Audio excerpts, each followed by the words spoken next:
Kal Kadosh, Shalom Uvracha. Nous commençons ce Shabbat avec Hashem à lire la paracha de Devarim avec ce nouveau livre qui fait objet du cinquième et dernier livre de la Torah. C'est important de comprendre non seulement pourquoi ce livre s'appelle Devarim et aussi quelle est sa particularité. Les Chachamim appellent ce livre Mishneh Torah. On peut dire c'est le second de la Torah dans le sens où une répétition de la Torah. Et effectivement, on verra déjà dès la semaine prochaine, dans Parashat Vaïtranan, on va revenir sur les Aseret Adibrot, sur les 10 commandements. Et il faut dire que de nombreuses mitzvot sont répétées, pas toujours de la même manière, dans le livre de Devarim, des mitzvot qu'on nous a déjà enseignées dans les autres livres de la Torah. Et pour comprendre un petit peu la particularité du livre de Devarim, alors il faudrait revenir un tout petit peu dans les premiers psukim de la paracha. Le livre de Devarim commence comme ça. Elea Devarim asher diber Moshe el kol Israël be'ever Yarden. Donc voilà les paroles que Moshe Rabbeinu a dit au Bnei Israël be'ever Yarden, donc de l'autre côté du Jourdain, juste avant de rentrer en Eretz Israël, Bamidbar, Ba'arava, Mol, Souf, Ben Paran ou Ben Tofel, Velavan, Vachatzerot, Vedizar. Dans tous ces endroits-là, qu'on était dans le désert, qu'on était dans l'Arava, qu'on était face à la mer Rouge, entre Paran, Tofel, dans tous ces endroits, voilà les paroles de Moshe Rabbeinu. Et dans la suite, la Torah nous dit Ahare hakoto et Sihon melech ha'emori asher yoshev becheshbon ve'et Og melech habashan asher yoshev be'ashtarot be'edrei.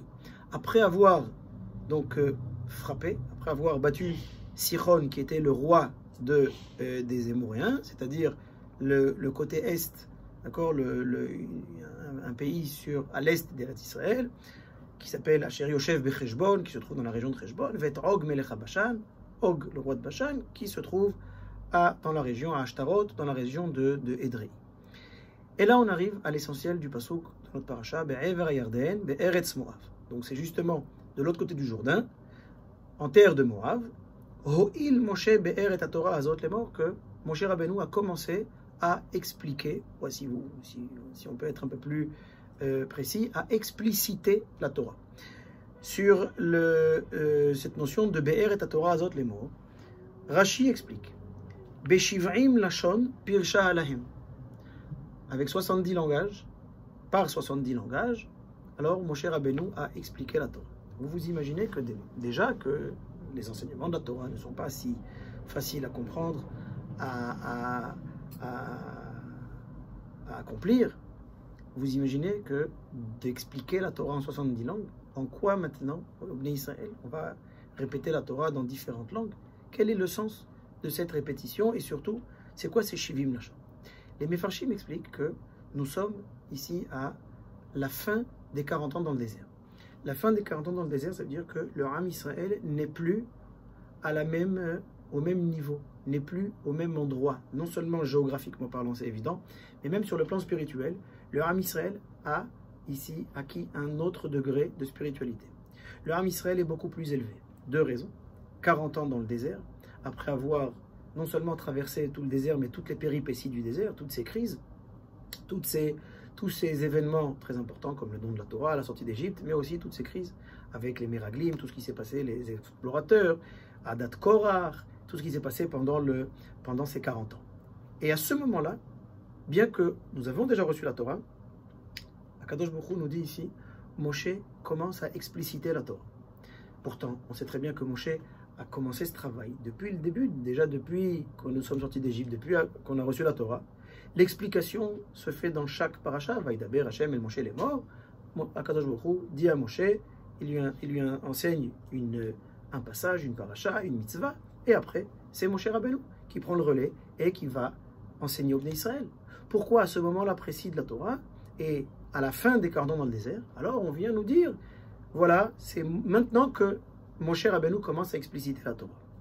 Les Chachamim viennent nous expliquer ici non seulement une règle importante, mais une notion de Emouna, une notion de foi qui est fondamentale dans le judaïsme. La Torah n'est pas un apprentissage comme les autres et la Torah ne représente pas des lois qui sont fixes et figées. Et on explique. Une personne qui va étudier la Torah à un certain âge, quand cette personne elle va évoluer, la Torah, même si c'est quelque chose qu'il a déjà appris, mais le fait de revenir sur un enseignement, quand déjà sur le plan spirituel, la personne a déjà évolué, sur le plan de son expérience, sur le plan même intellectuel, alors la Torah, elle continue à agir et elle a un effet encore plus grand qu'avant. Ça veut dire que c'est pas, si on compare ça à, par exemple, à un métier, quelqu'un qui a appris un métier, quelqu'un qui a appris un certain métier, qu'il l'apprenne à 20 ans, à 30 ans, à 40 ans, alors, à part les difficultés peut-être dues à la vivacité d'esprit, d'accord, quand une personne, elle va être plus jeune, elle va mieux retenir ou quoi, mais, d'accord, la leçon est la même, l'enseignement est le même. Dans la Torah, c'est différent.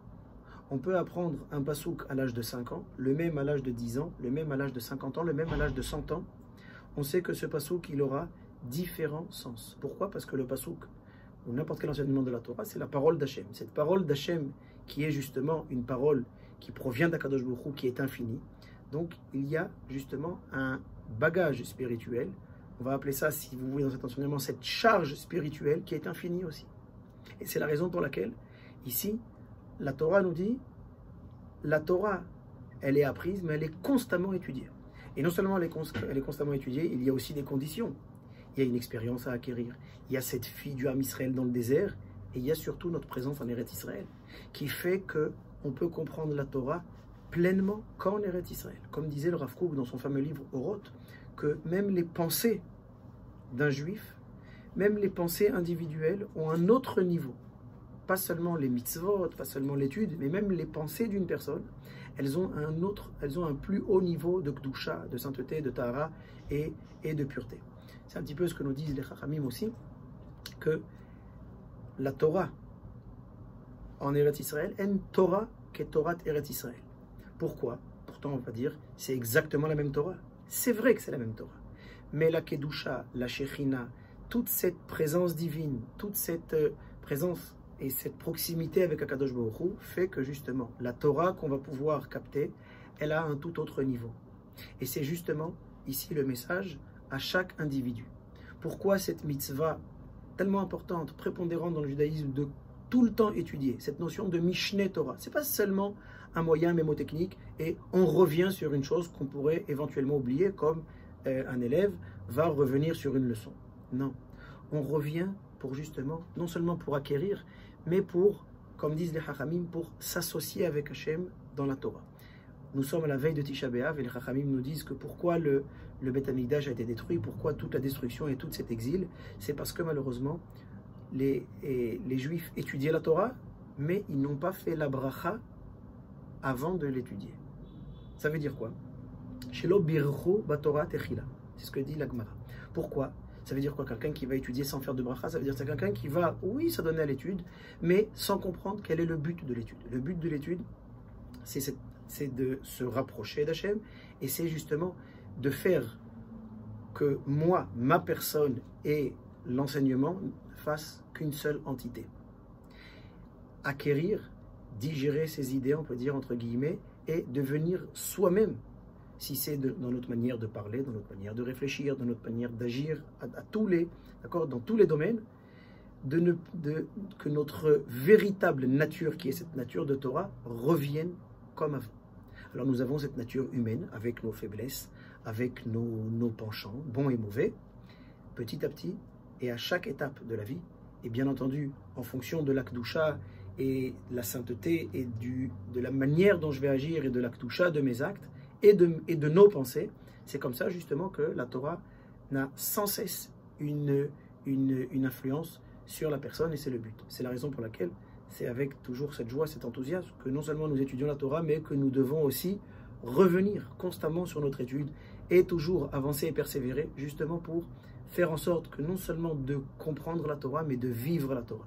Shabbat Shalom, umevorach, vishe nishma besorot tovot, shibane bet hamikdash b'mira b'yameinu, amen, ken yiratzon.